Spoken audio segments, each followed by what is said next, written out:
Hey everybody, HomeSliceHenry here, and in today's video I'm going to be showcasing a strong climbing team for the Open Great League that I used to get a really nice starting elo.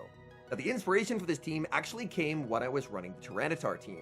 I led into a Pangoro, and I got completely destroyed by that mon. And that got me thinking, Pangoro actually seems kind of nice right now. With the rise of Pokemon like Gorggeist and Ludicolo, Pangoro could be well positioned to take down quite a few teams. Now I have to cover for Wigglytuff, so I put a Corviknight and an Empoleon in the back. This team is weak to opposing fighters in Talonflame, but overall, I had some pretty nice sets with it. So without further ado, let's hop into the matches, and we're off to a very nice start in game number 1, leading Pangoro into Gorggeist.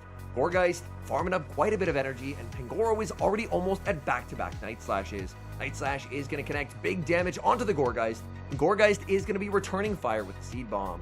Seed Bomb, Pangoro will be able to hang on, and now I'll fire off the Night Slash, look to throw one Karate Chop, and then switch into the Empoleon. I want to preserve an ability to make a charge attack on the Pangoro later on. In comes Empoleon, and I am going to respect the Shadow Ball with a shield. Shadow Ball does way too much damage to Empoleon, and now my opponent's actually going to bring in their own Penguin. Empoleon versus Empoleon is a bit of a slow-moving mirror match, as there's a lot of resisted damage getting thrown back and forth, and the Metal Sounds, of course, are double resisted. Since I have already taken some damage from the Incinerate, I am quite a bit lower HP than my opponent. I will fire off this Hydro Cannon. Hydro Cannon is going to be getting them very low, and they'll fire off their energy instantly. This will set up a really nice farm down for the Corviknight. In comes Corviknight's sand attacks adding up. Empoleon does not get there, and Corviknight gets a ton of energy, and it's going to need it because there's more Peko in the back. Everything is resisted, but I can't throw a payback here. If I throw all my energy, then my opponent gets a free switch into the Gorggeist, I get the boost, and in comes the Gorggeist. Thankfully, I have energy to throw at it, so I fire off the Air Cutter. Air Cutter will take the knockout, and we get a second boost. Corviknight now at +2, a little bit of luck going my way. The Aura Wheel does get shielded. I know I'm very close to a move on the Panda, and I'm going to fire off the Air Cutter instantly. This Air Cutter, it's +2. It's actually going to do real damage. That's going to force a shield, and there's the switch back into the Pangoro. I saved this energy from earlier. Pangoro's Night Slash is going to land. It's a simultaneous knockout, but with Corviknight alive in the back, we take the win. Hopping into the next match, Pangoro into Reggie Drago. Reggie Drago is a very scary Pokemon neutrally. I don't mind it seeing it here on Pangoro, and I'm going to fire off the close combat. I didn't see a Dragon Breath sneak. Did they go for the Cap Tie? They did go for the Cap Tie. That's actually a pretty smart play by my opponent, because I wanted to close combat and dip. They bait with the Vice Grip. Pangoro is going to get a full farm down and exit with quite a lot of energy. In comes a Shadow Kanto Marowak, and I'm just going to stay in and let myself get farmed down. Close combat gets the shield right back, and now I get to put Corviknight on the Marowak instead of the Empoleon. Corviknight is going to do very, very well here. Rock Slide doesn't do a ton of damage, so I'm always going to be no shielding. Rock Slide is going to land. This is not a bulk weight Corviknight. This is an attack weighted Corviknight. My opponent in the back has Empoleon. I bank a ton of energy and then make a catch onto my own. My opponent read the catch. They threw the Drill Peck, assuming I would be catching onto a Hydro Cannon resist. Unfortunately, Empoleon does also resist Drill Peck, so it does save me a little bit of HP. Hydro Cannon lands, getting my Empoleon pretty low. I am at the back-to-back Hydro Cannons, however. This Hydro Cannon is going to be no-shielded by the Empoleon. I throw one more Metal Sound and another Hydro. The moment they let this go, I'm going to be pivoting into the Corviknight, and I'm not baiting. I'm up too much energy. My opponent's win con is if I go for the bait. Payback is going to land. Opponent tries to call the bait because that's their only way out of this game. Air Cutter into the Marowak is going to be shielded. No boost this time. I definitely used my boost luck in that previous game against Morpeko. Bone Club takes the knockout. Empoleon Metal Sounds down Marowak, and that's a good game. We move to the next match, picking up a very tricky lead, Pangoro against Tinkaton. Now, Tinkaton, not really what I'm hoping to see, but Pangoro is able to go for a close combat and dip. This does massive damage to the Tinkaton. Tinkaton knows it. They put up the shield, a safe switch into Empoleon, and my opponent is going to respond with a Shadow Sableye. Where Shadow Sableye does not want to be is down a shield. I'm able to land the Hydro Cannon and look at Empoleon go. I think I can even get a Metal Sound farm down here. Foul play comes through. Empoleon puts up the shield. Empoleon gets that farm down, and that is incredibly helpful. I have way too much respect for the new Shadow Foul Play damage to ever think about no shielding there, and because I shielded, I'm outside of Bulldoze range, which is even better. Empoleon's Hydro Cannon fired at the Tinkaton is going to be no shielded, and it ends up being a CMP tie. So Empoleon got some really, really good damage in this match. In comes Corviknight in the back, his Spiritomb, and things are looking pretty good for Pangoro. Pangoro is going to start spamming out these Night Slashes. Spiritomb is very, very slow to get to charge attacks. Spiritomb is going to be firing off Rock Tombs, but I believe it's 8 Sucker Punches to the first Rock Tomb. So Spiritomb is incredibly slow charging. I make it to another Night Slash. This is now debuffed. My opponent puts up the shield. Pangoro able to make one final Night Slash. This will not knock out because of that Rock Tomb debuff, but it's going to get the opponent very low. They switch into Tinkaton, and I respond with the Corviknight. I don't think Air Cutter quite knocks out from here, so I'm not going to throw just yet. They go for the Bulldoze. Bulldoze lands. They get the debuff, and suddenly, I think I'm in danger. I could have easily tanked the Shadow Ball with full defense, but at -1 defense, I think I might not survive. In comes Spiritomb, fingers crossed, moment of truth. Corviknight survives, but I don't get the Air Cutter, and the game ends in a tie. We move to the next match, leading Pangoro into Shadow Torterra. Obviously, I have to keep the Mud Slapper away from the Empoleon, but Shadow Torterra is only ever run with a Bastiodon or a Carbink in the back. So, as long as I'm able to get both shields from my opponent, Empoleon should do a pretty good job at sweeping this team. So, even though they don't even build up to a Frenzy Plant, I shield the Sand Tomb to guarantee that I get back-to-back close combats. I need their shields, because once their shields are out of the way, then suddenly, Empoleon can do pretty well here. I send in Corviknight, opponent's going to pivot, sending in the Shadow Drapion. At this point, I'm very confident. The final Pokemon is Carbink. Drapion fires off the Crunch. I'm going to look to pivot into the Empoleon. Realistically, I should have sent in the Empoleon right away instead of throwing those couple sand attacks. Crunch is going to land. That's big damage onto the Empoleon. Empoleon continues to farm. They're going to fire off energy. They can probably just go Aqua Tail here, and I will have to shield.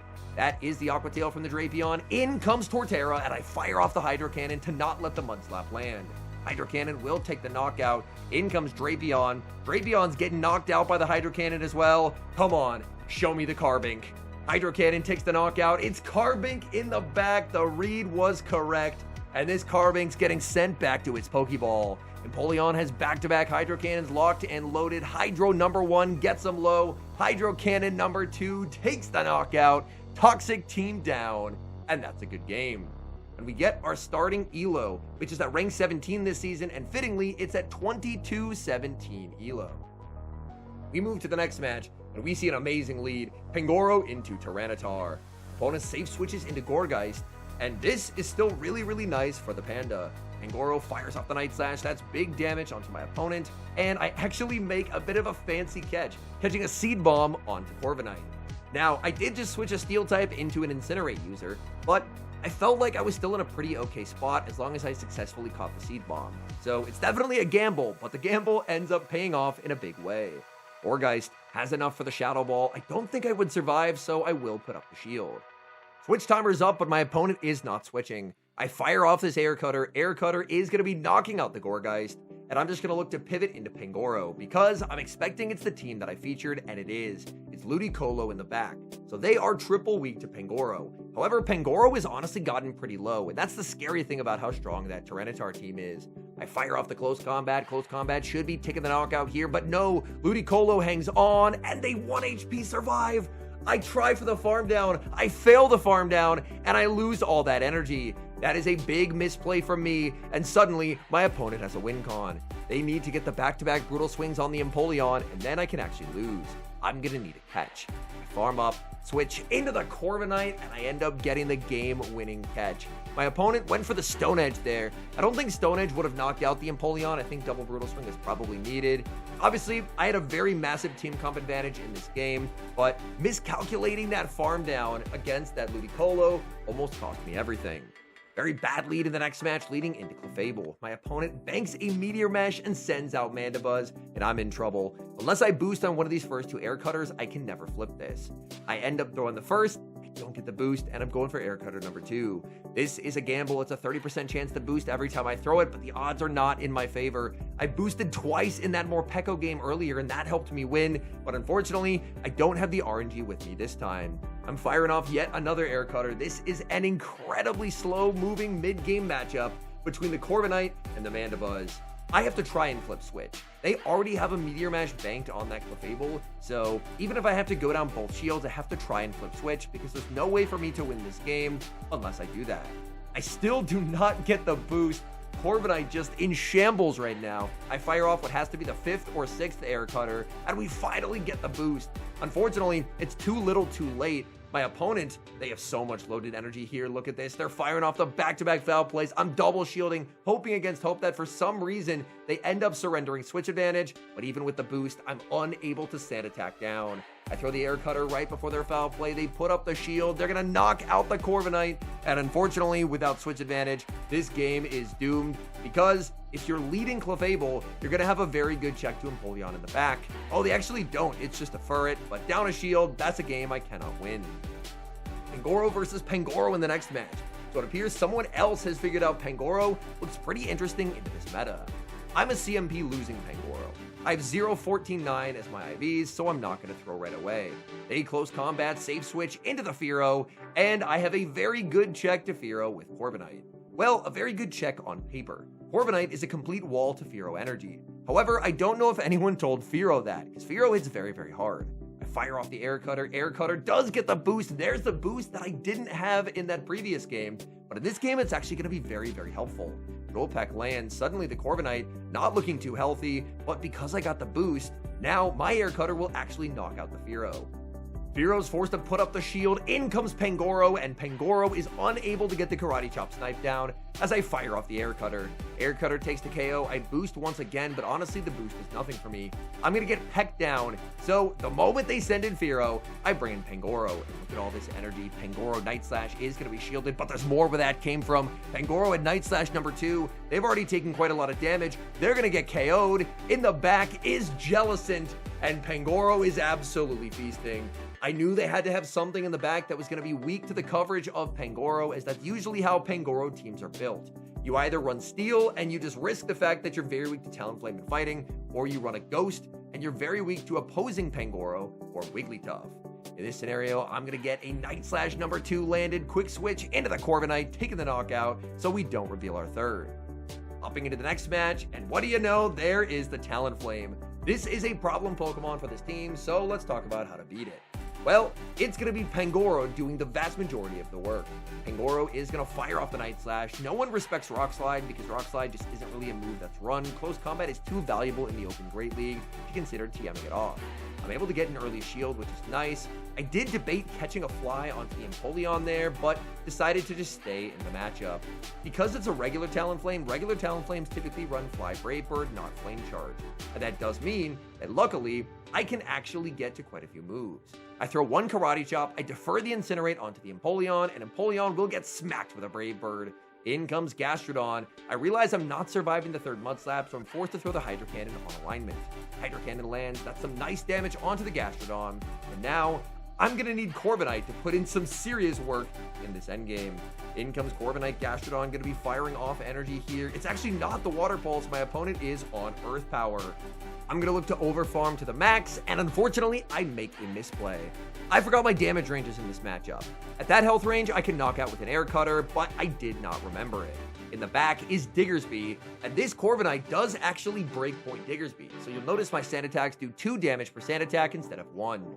In comes Talonflame. Talonflame will get knocked out by an air cutter, and I should have a guaranteed win condition. And that's because my Pangoro, I think, can survive 2 quick attacks and make it to the close combat.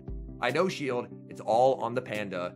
In comes Pangoro. I 1-turn lag and 3 quick attacks KO me before I can throw 2 Karate Chops and the move. I know this is technically partially an interlude season where they're working to fix stuff like that, but I haven't had a 1-turn bring-in lag loss in a while, and I felt like it was worth showing just to show that it still exists, and it's definitely frustrating when it happens. Back to this final match, though, we pick up a lead that we do like to see, which is Pangoro into Gorggeist. Gorggeist ends up throwing the Seed Bomb on alignment, and that does prevent me from making the catch that I typically like to make. I'll fire off the Night Slash, they're going to shield, I'm going to throw 1 Karate Chop, and again, defer the Incinerate onto the Empoleon. Here, I make a misplay. I should have shielded the Empoleon because it's highly likely they go for Shadow Ball, and that just does huge damage. Now, out comes Furret. I try and go for a CMP tie, but Furret is never going to fall for that. They're just going to go for a full farm down. Good news for me, however, is Corviknight is obviously a wall to energy from Furret. But the bad news is I basically have a 1 HP Pangoro and a Corviknight, and that is the entirety of the Pokemon that I have left alive on the field. They're going to Trailblaze into a Swift, and a boosted Swift will actually add up onto the Corviknight. I farm up just shy of the back-to-back air cutters because I need a charge attack to throw at the Gorggeist when it gets brought back in. In comes the Gorggeist. Air cutter will knock them out unless they put up the final shield. My opponent, to my surprise, they shield the Gorggeist. They try for a catch of a Night Slash onto Bastiodon, reading the combo play, but I hold on to my energy, destroy the Bastiodon with a close combat, and we're actually gonna win this game. The best part is we get the 2 shield flex on a Bastiodon team to end out the video. Bastiodon in absolute shambles. Air cutter KOs Gorggeist, and that's a good game. Whether you end up trying this team or end up building your own Pangoro team, maybe even centered around a Pangoro closer, I think Pangoro is a really smart bring right now. As this new Open Great League meta continues to develop and people try and test things out, I do think that Pangoro ends up being a really nice core breaker to a lot of teams. We saw time and time again people bringing out Gorggeist. We know how strong Gorggeist is. The fact that Gorggeist as a ghost type can still make the Pangoro matchup close is absolute madness. Gorggeist is an absolute beast, but Pangoro is one of the few Pokemon that can break up teams that are built around like a Gorggeist Bastiodon core, for example. So I really like Pangoro. I think Pangoro can give a lot of teams headaches.